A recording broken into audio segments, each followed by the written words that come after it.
Good day. Today is our second episode of the Kaleidoscope. I am here with David Hughen, one of my many admired people in this industry. And today we're going to talk about executive coaching. So thank you, David, for being here. My pleasure. Thanks for having me on your somewhat inaugural podcast. I guess we're still in the inaugural We're still in phase. the inaugural stage. Okay. Yes, well, yes, I'm yes. honored. I'm honored. All right. Well, let's just jump in.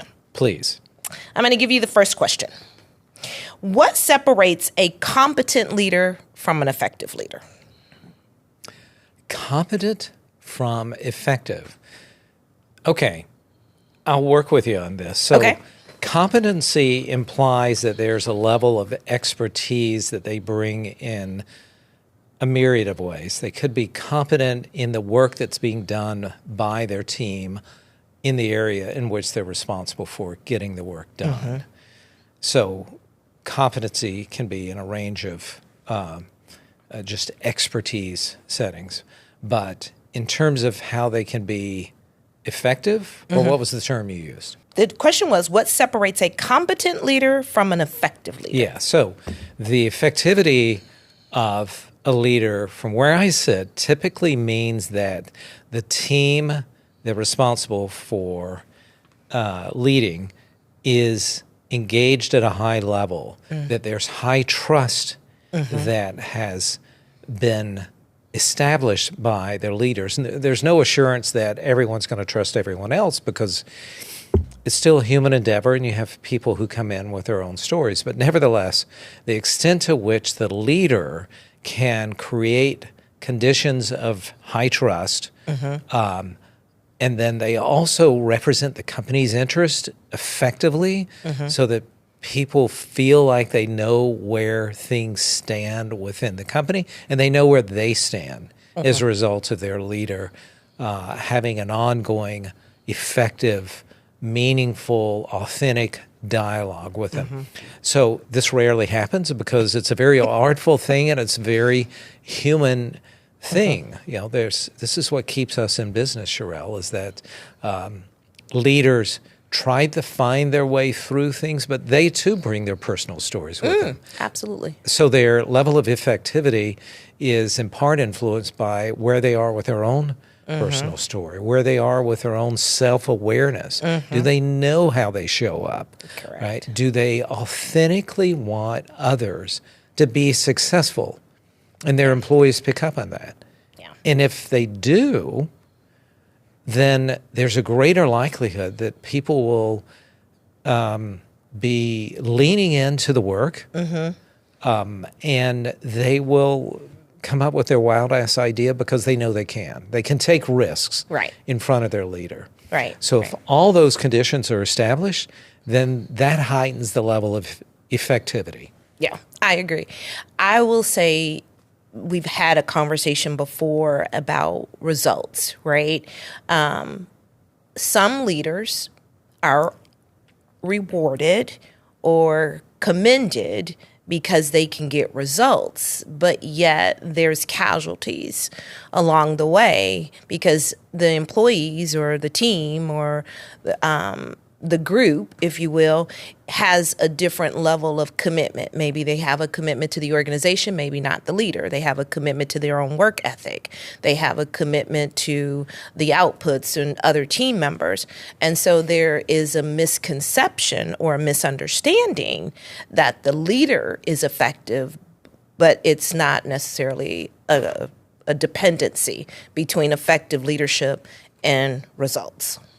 Sure, and any savvy next-level leadership team will quickly pick up on whether those results have been compromised. Again, savvy higher-level leadership will have an insight into we're not getting where we need to be, where we potentially can be, and there is something to the leadership at the next level down that we need to work on. We need to help them to be effective, again, in what they do. All right.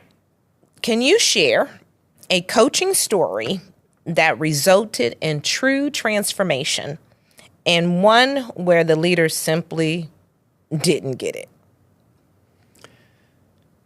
I'm sure I can. So We're going to protect the innocent. no, I'll change the names to, in this case, protect the guilty.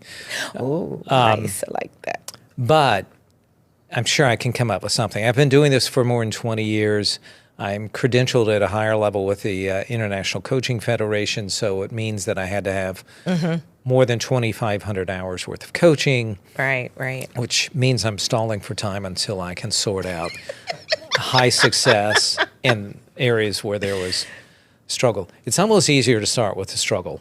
So I've certainly had cases in which I'll come up with a specific one. This is in the spirit of changing the name to protect the guilty. So this is the CEO of a company.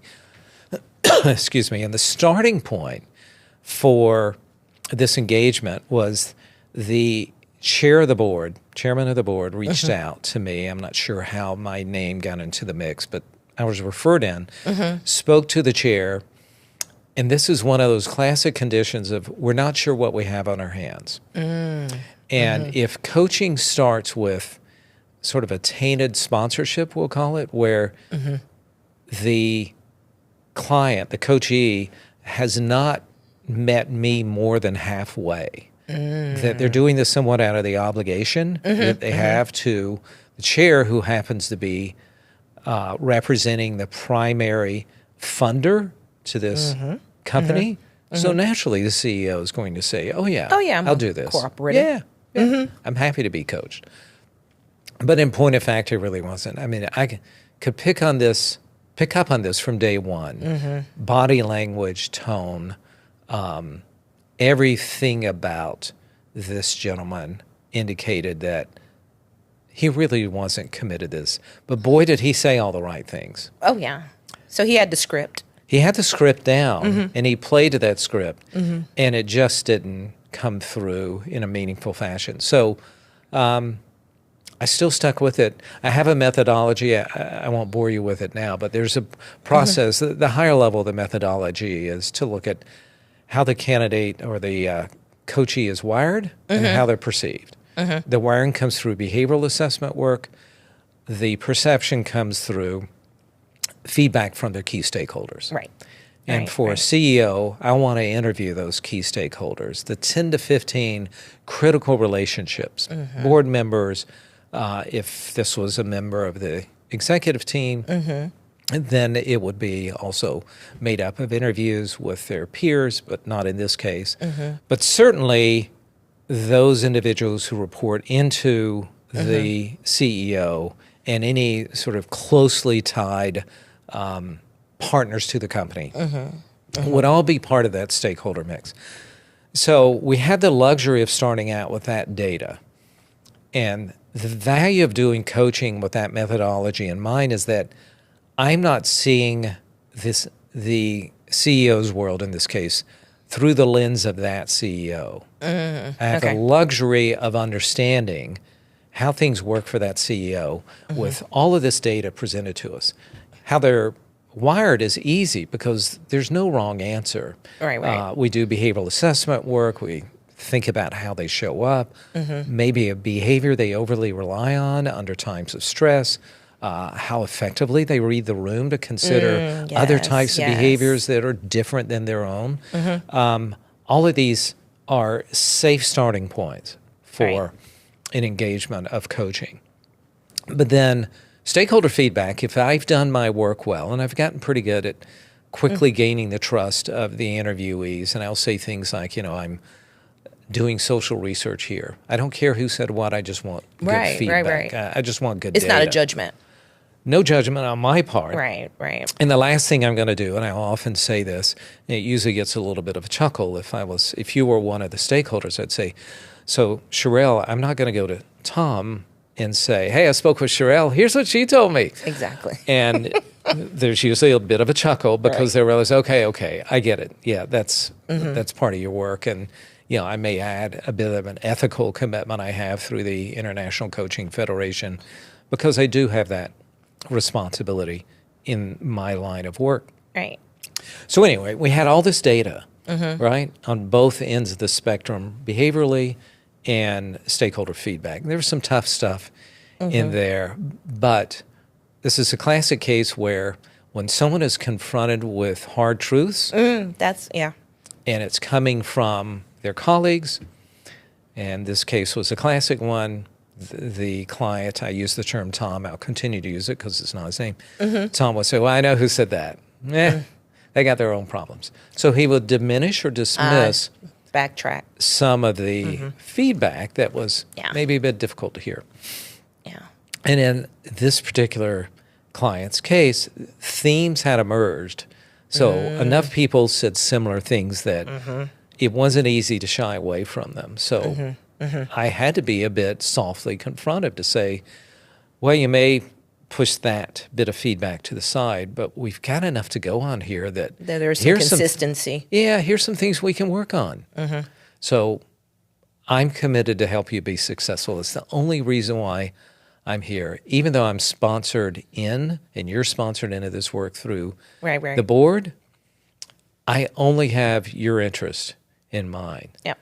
And I genuinely mean that. So I can't be perceived as if I'm coming in with an agenda, right? Or some sort of manipulative way. It's very neutral at best. I just want good data, as I said earlier. And then we work from that.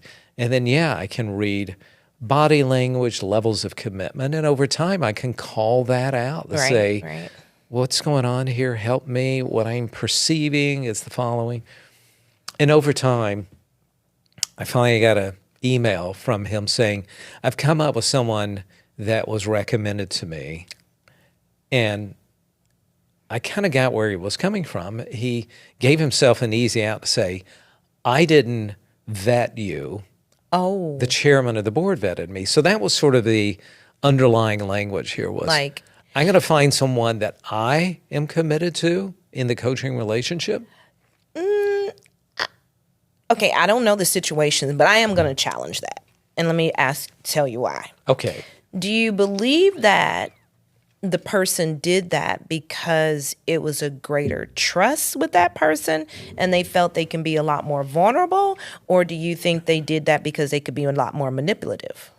I got enough of a sense that he was going to struggle with any coaching relationship that had merit because he'd still be confronted with some difficult feedback and observations. And sure enough, just skipping ahead, the person that he engaged left as well. And I don't know all the circumstances, but I did know another executive on the team who was actually paying my check. So that gives you a sense that person was the CFO. Yeah, exactly. And we had known each other in a prior life. And in fact, as I think about it, he was maybe one of the referral sources for me. Okay. So how do you, from that lens, you're a CEO. That means you're running the strategy, the vision. You're fulfilling the mission of the organization. You're making sure that the bottom line gets met. Yet you're not self-aware, nor are you willing to be more effective in your leadership.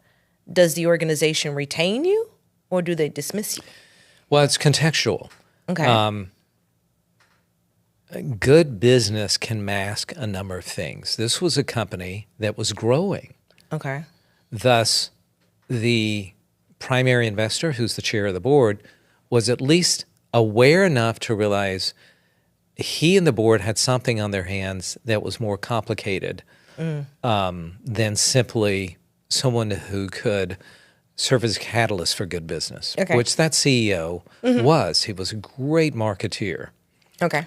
And knew how to position product and solutions into the marketplace. And they were winning as a result of that.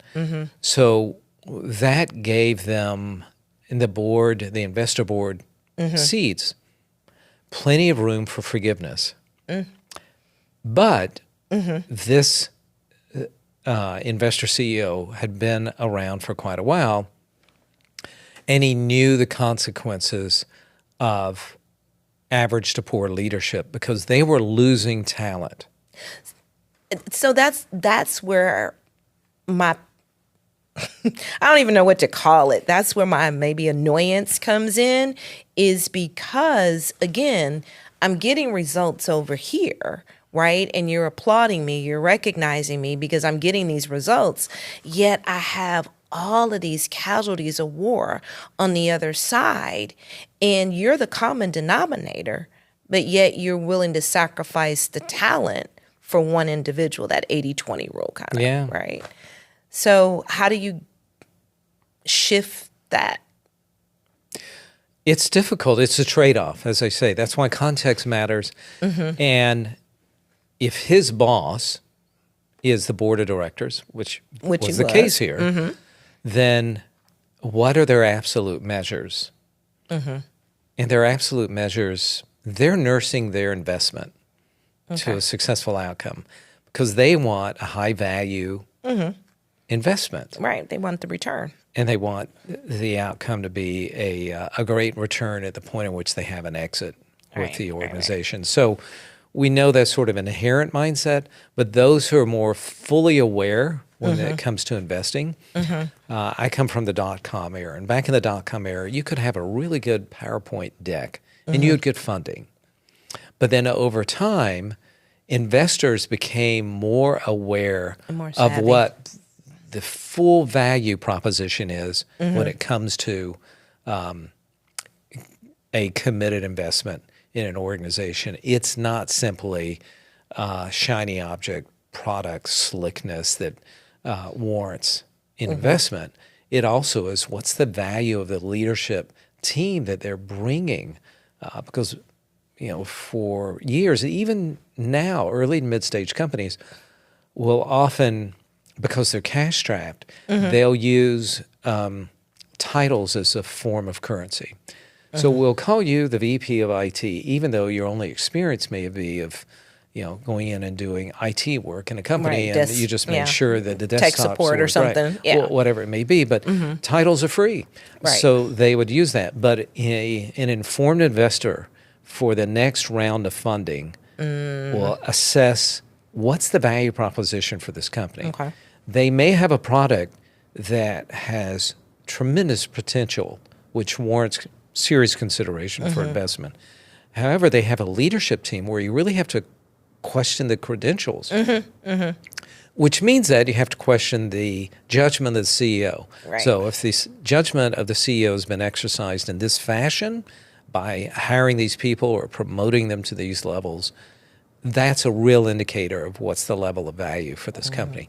And smart investors will step back from that. Here, it was more nuanced. Because it was already an established company. It had another round investment that came in, and now the board makeup was a bit different. And so this incoming investor was thinking, what do I really have on my hands here? Is it? And that's some of the experiences that I've seen in my career, is that sometimes the board of directors, to your point, will allow that to happen because it may be getting them over a threshold or maybe getting them through a difficult situation. And so they don't want to disrupt that just right now. But yet there is a plan for that person to move out of the situation or move away from that position. And they start to do things to make you uncomfortable or politely ask you to leave. If you are a founding investor, I'm talking very generically, because I've worked with many early to mid-stage tech companies, and there is a bit of a standard pattern that you see out there, is that companies outgrow the investors' or the leaders' capabilities in time, right? Especially if you're a first-time CEO and you started up a company and you have this great intellectual energy and technological savvy that really will set the company apart from the beginning, and you bring in people who are just committed to change the world. So those early arrivers are high believers. But in time, the complexities of the business catch up with you. They don't live up to the systems and processes and marketplaces and the range of disciplines that have to be applied to the work. If someone's blind to all of that because they haven't had the experience, again, a savvy investor will recognize that, and they know that they've hit the stage in which the company can't continue to scale under the leadership of that individual. So they do find, yes, those soft means of saying, you know what, you'd be great as the chief visionary officer for this company, which is sort of a set aside to some degree. Yeah. I mean, it's still allowing for your skill set to be used, but at the capacity in which you have it. If it's meaningful, that's exactly what that implies. And if someone has real high ego, they will think that I have to have the highest title that goes with my ego, and that can be a struggle.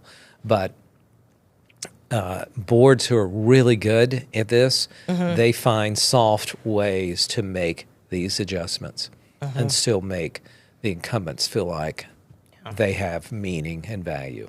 Yeah. It's not easy. You said a key word, ego. How often does that show up? Really never shows up. I'm only kidding. I was going to say, David, that is not true. It always shows up to a greater or lesser extent. Yeah. Does it show up in the right times sometimes, or does it show up in the most unopportune times? Oh, again, Context. context matters. Exactly. You know, what are all the contextual conditions that got you to this point, right? Historically, has this been a team that's matured their way into working really well together with a very capable leader? Right. Right. Right. So when the ego comes into play there, just by the way I've described these conditions, they can probably manage through the ego, depending on where it exists. If it's the leader, then the team has probably found a way to compromise the way around that, because they know that in other ways they feel like they can trust the leader, and we have high trust within the team. All those other attributes I said early on could still be in play. Right, right. I was thinking of experiences where you have somebody that has no self-awareness, high ego, no humility, no vulnerability, and can't see the blind spots. All of these key, words that we're using here, and yet they still can't seem to recognize the ineffectiveness within themselves. Yeah, I'm putting together a leadership development program for a client company right now, and it's an online program, 5 modules, and this is a smart company that does a lot of things right. And in doing so, they have, I've done their employee engagement surveys. They have the highest levels of commitment and positivity in the ratings and so forth. So they have a great starting point. So they engaged me to put together this leadership development program. In essence, it's a leadership readiness program. So that incoming high potential employees can do self-assessment first. So they assess the extent to which they demonstrate a range of attributes, positivity and modeling the values of the company and taking initiative, and authentically helping others be successful. And there's high trust established in how they work, and they communicate effectively. There's just a range of, like the baseline. Yeah. So that's a self-assessment. Then their manager does their own assessment of those same attributes and the extent to which they see this employee demonstrating those attributes. If there's high gaps, that's an indication that somebody's off. The readiness is not there yet. There's things to work on, and now they have a frame of reference to take that on. Yeah. But if they've aligned, and then the next level or senior leader of that organization where this employee exists, and the employee's boss says, yeah, I want to sponsor them in this program, the VP says, I've seen them in action too. I agree with you. Let's do it. Yeah. So when we bring the trainees into this program, the first module out of this is on self-awareness. And the notion here, you know where I'm going with this because you know this stuff, is that employees who were in individual contributor roles, need to have self-awareness if they're going to grow personally and professionally. But if you're a leader, you have to gain self-awareness. Yes. You have to know how you show up. Yes. You have to understand behaviorally where some things just aren't your strong suit. Yeah. And thus, to my mind, that's sort of a baseline of expectations for effective leadership. There's many other aspects of leadership to take on. It covers so many considerations. Yeah. But to my mind, fundamental starting point, how much are you aware of yourself? This goes back to ego. Yeah. Right. We're going to have our ego. We'll bring it with us. But the extent to which we can be a bit more aware of what we look like. Yeah. As you're talking, I always put myself in the seat of reflection, right?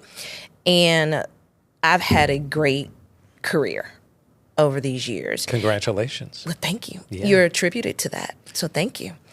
And with that, I've been in different industries. And what I've picked up, that self-awareness, each industry has brought something different out of me, and each industry has created something new within me.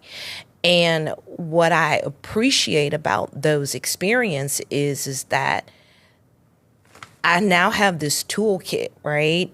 And it's filled with all of this stuff, and I get to re-engineer it in certain environments.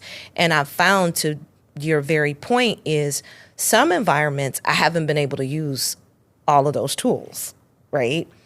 And I don't always feel as effective as I know that I can be. And then you put me in another environment, and those tools now I can use because I have permission to use, or empowerment to use those tools, and my effectiveness shows brighter because my confidence is greater. Do you find that that happens to a lot of people in terms of if they change either leadership or industry or? Generally speaking, I find that organizations are made up of a combination of business culture, leadership culture, and employee culture. Okay. The business culture, whether it's nonprofit or for-profit, has work that flows in, is acted upon, and flows out of the organization.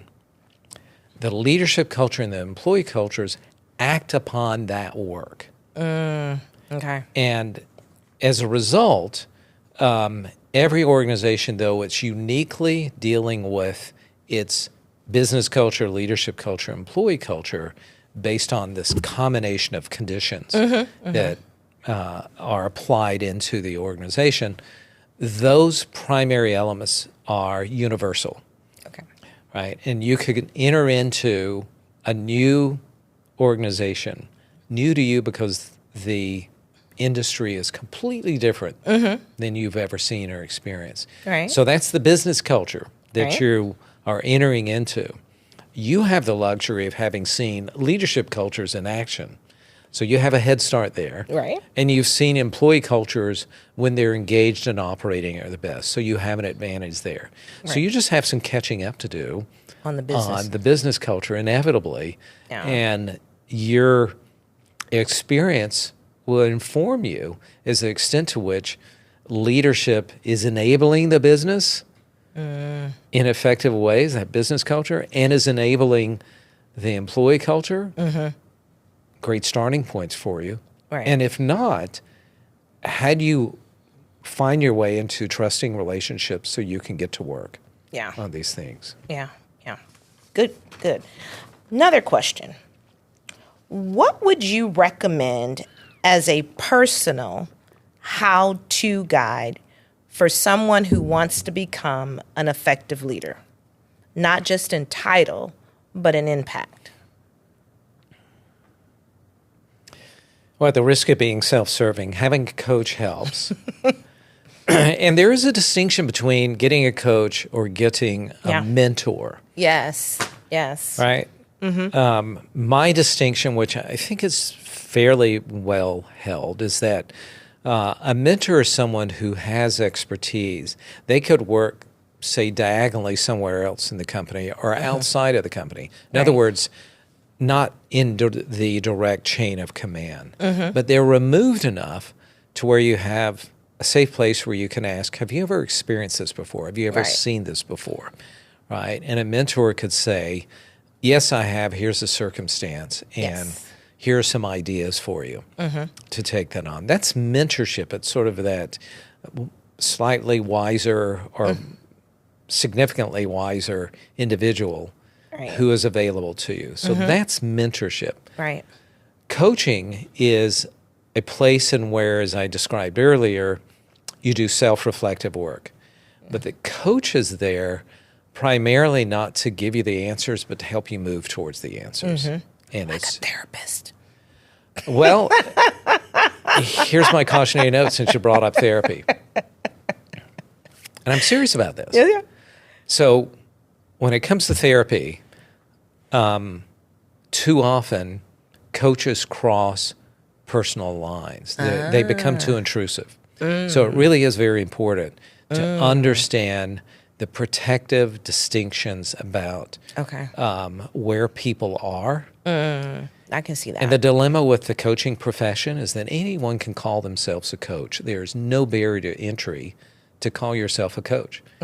So I would assert that a coach that's been credentialed, that has been held accountable to the standards of the profession and the academics of the profession gives some assurance that they're going to operate within those ethical standards and the expertise that their training and academics bring with them. Far too often, people come into coaching, call themselves a coach. They say, hey, I love people, and I feel like I've gotten pretty good at this, so I'm going to make myself available as a coach. I'm going to call myself a coach. Right. And where they get themselves in trouble is they don't see that line of... I've never heard that. That's good. Of getting to a point where someone may reveal something about what they're facing. They may be dealing with grief, anxiety, depression, troubles in a relationship, financial troubles. Any of these conditions that inform their personal story doesn't mean that the coach now moves into that space. I've never heard that. Thank you for sharing that, because that's a fair assessment, because I do believe that even moving from mentor into the coaching space and then, of course, doing that mental health assessment, right? So with that being said... Yeah. Can I just quickly say, I'm not in the business of doing mental health assessments. No, I understand that. So I'm going to ask, if you had a client or a coachee that you knew needed to be in that space, how do you deal with that? Well, again, it's a delicate balance because you want to create that overused term safe space where you've probably earned trust along the way, and so they've revealed more about themselves. And there are safe questions to pose that have a therapeutic look to them, which will be along the lines of, what have you done to take that on?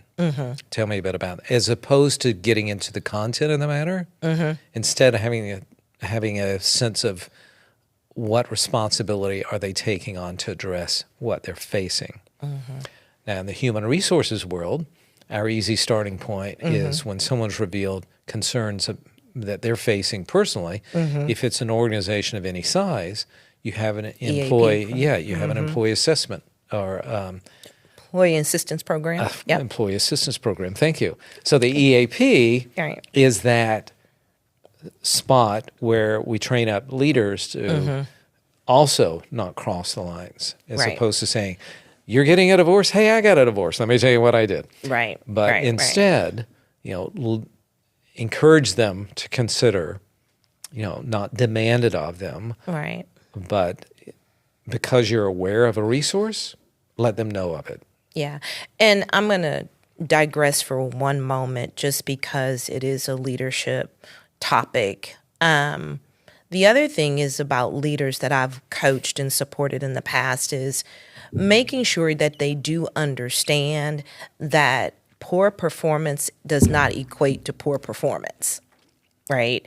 And what I mean by that is that there could be life happening outside of work that is prohibiting me from being as effective at work as I can be. And to avoid the intrusiveness, to don't automatically jump to, oh, you need to go to training, oh, I need to put you with a different buddy, or I need to do X, Y, and Z, but really being thoughtful about that dialogue and say, hey, David, you've been one of my high performers for months, or years, or however long it's been. And lately, I haven't seen you at your peak. How can I support you there? And I think that's beautifully framed, because if you stick with the safe conditions of performance outcomes, you haven't crossed those lines I mentioned earlier. You're merely calling out, because at the end of the day, this dynamic we're talking about has to do with contributing to the success of the company. Right? What the individual or the leader does ultimately impacts the extent to which a team can perform better. And by further extension, the company. Right. So if we kept it in that context, and again, it could be a nonprofit. I'm not simply talking about a for-profit mode, but in any case, this is often the way I start off in describing the work I do as a coach. I'm there in service to the outcomes of the company. Yes. Yes, I'm going to work with this individual. I'm going to be really committed to it. And yes, it's a very human endeavor. Yes. And people do bring their personal stories as kind of Absolutely. a recurring theme for us. And in the case of leaders, they bring their personal stories as well. Although it does lead me down a bit of a path, if I can go there. Sure. Absolutely. When I did my post-grad work on coaching years ago, I wrote my thesis on when coaching is not appropriate. Because I came in with the hypothesis that if coaching is being done merely as a punitive condition, right? Coach them up or coach them out. Or this person's failing, so let's do coaching first, but there's almost inevitability to what's going to happen. Well, there are dilemmas with that, obviously, because first of all, bias has been introduced into the coaching relationship. And if this is a small, mid-sized company and this is the first time coaching is being introduced into the company, then coaching has been tainted. Just think about it. If you're asked to coach or engaged to coach someone who's struggling in a leadership capacity, and you conduct those stakeholder feedback interviews, like I described earlier as a part of my methodology, it wouldn't be surprising if one or more of those stakeholders will say, well, I know you're here to talk about Susan. She's been struggling, right? So they're already biased coming into this, and thus the data is compromised as a result of that. So that was my thesis coming into this, is that I interviewed a number of coaches, 25-ish or so, and there was maybe a quarter of them or a third who said, no, I won't take on that coaching opportunity because of that bias condition. And this is a performance management matter, not a coaching recovery opportunity. I had, as an example, a chief people officer say, we really need you to come in. We haven't done coaching as, a programmatic thing with the company, but the co-founder, who's a brilliant PhD, known all over the world, goes to conferences. There's a glare of a shining lot. We're more credible. We gain business just because he represents our interests. So obviously he's held in very high regard. The board loves him.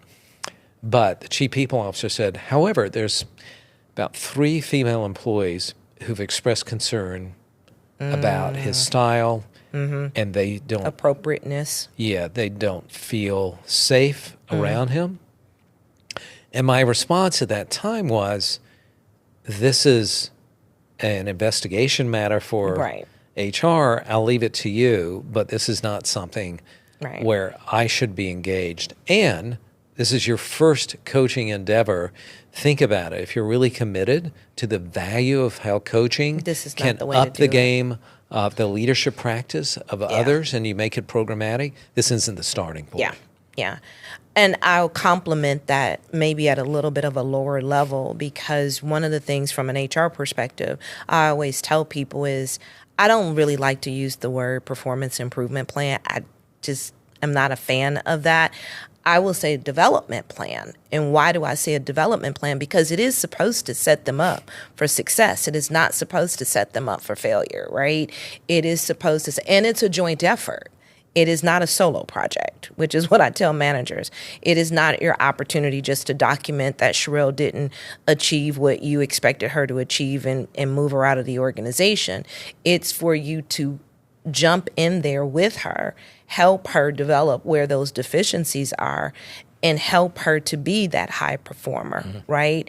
So many times we use that improvement plan as a ticket to just exit them out. And because that has been the myth and the support of it for so long, even when you introduce it to an employee, they're automatically on the defensive because they feel like you're trying to get rid of them.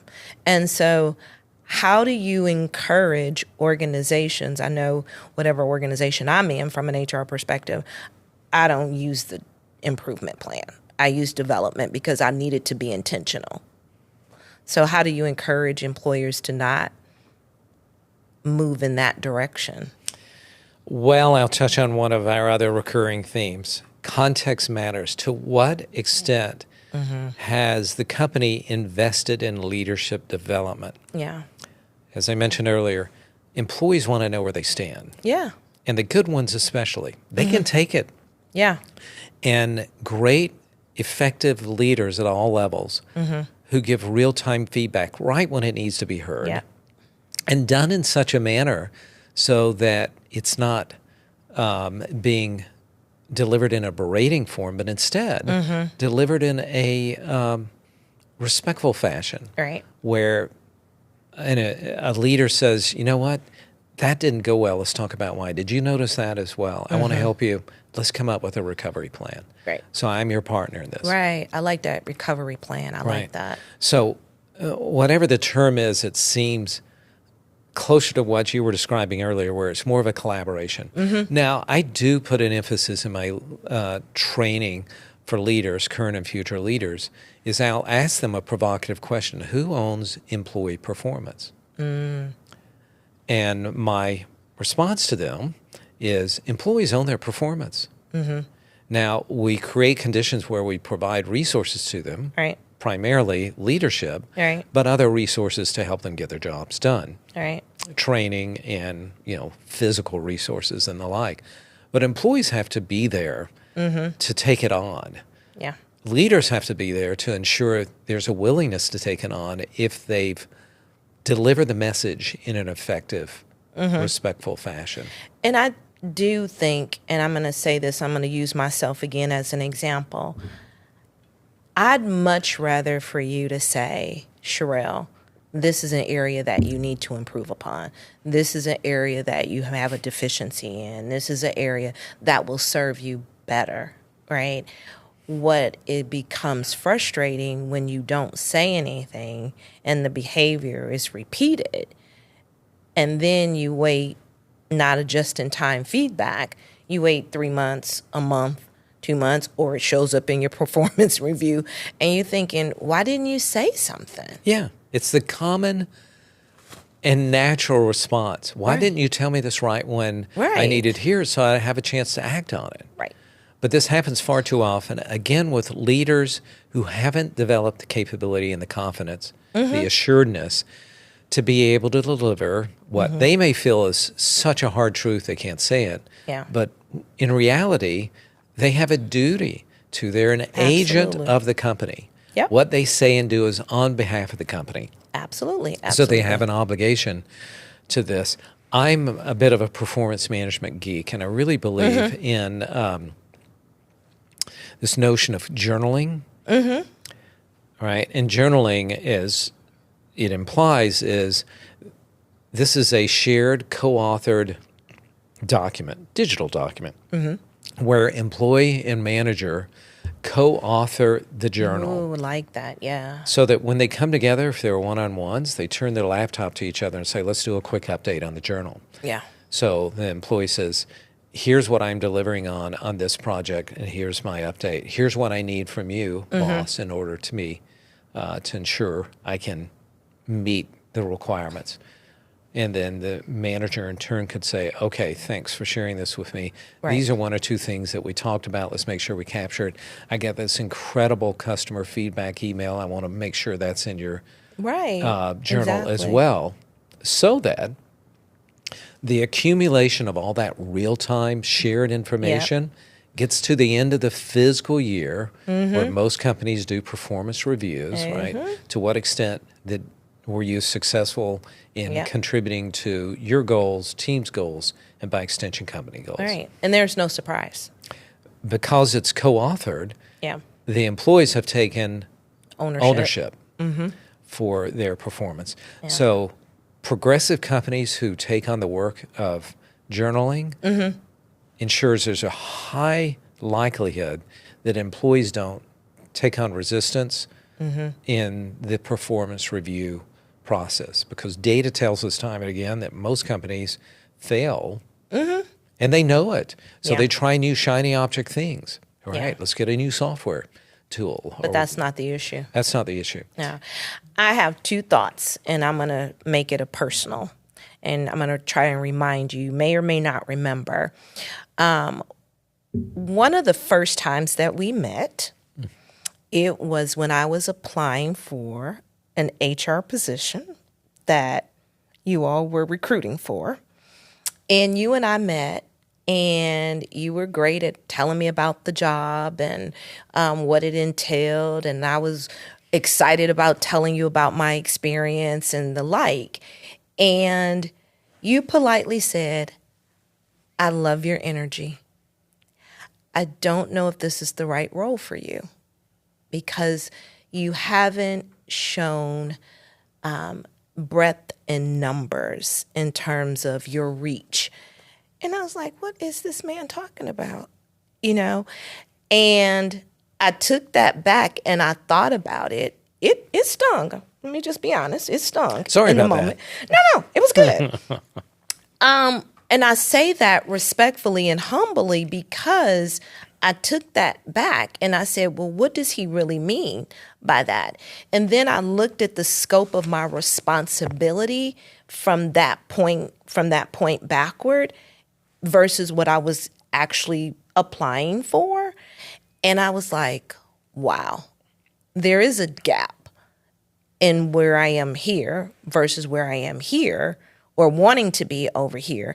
And that was the most fruitful feedback, because it gave me the lens of just not looking at, I can do this. It was like, yeah, you can do it, but how successful will you be at doing it? Because the breadth of this is much greater than what you're accustomed to. Yeah, well, that's why you're a great leader and individuals, because you could be reflective and not simply dismissive. And I do hold that oftentimes when we're hiring for roles, at times we can look for promise over expertise.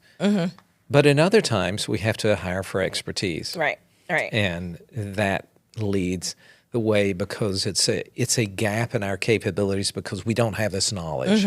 We don't have this expertise, and we have to put it front and center. Right. And in other cases, you could hire someone and say, well, train them up. Yeah, but again, it depends on context. It depends on where the organization is, where they're trying to go. You can hire, I'm just going to use something frivolous.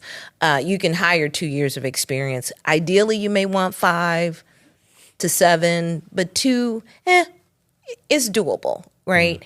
Well, if you really need 7 because you need expertise in problem solving and critical thinking and sound judgment and having the emotional intelligence and awareness and being able to connect with different clients and so on and so forth, then there is a gap between 2 years and 5 years or 2 years and 7 years. Yeah.